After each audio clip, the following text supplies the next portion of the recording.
Lungrun pui tila kamasang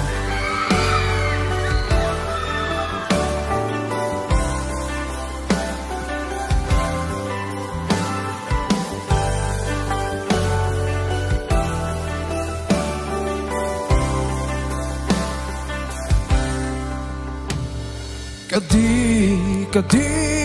kangaye matse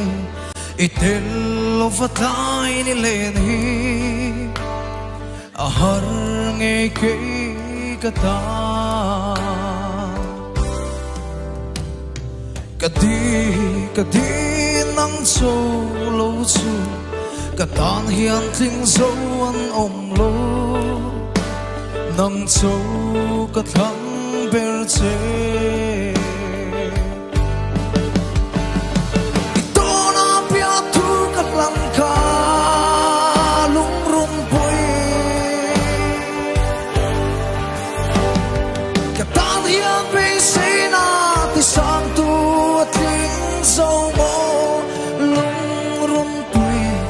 Kaduat lai en simlo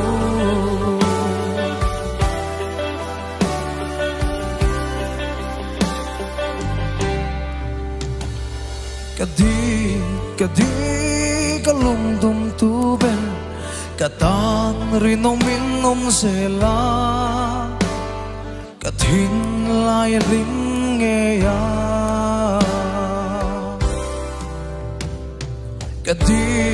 Kaduat lai en simlo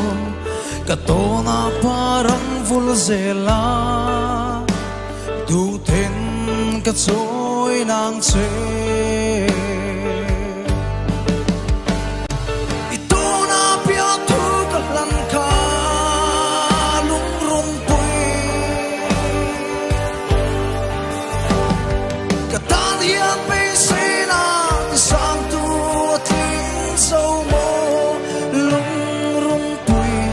Kaduat lai en simlo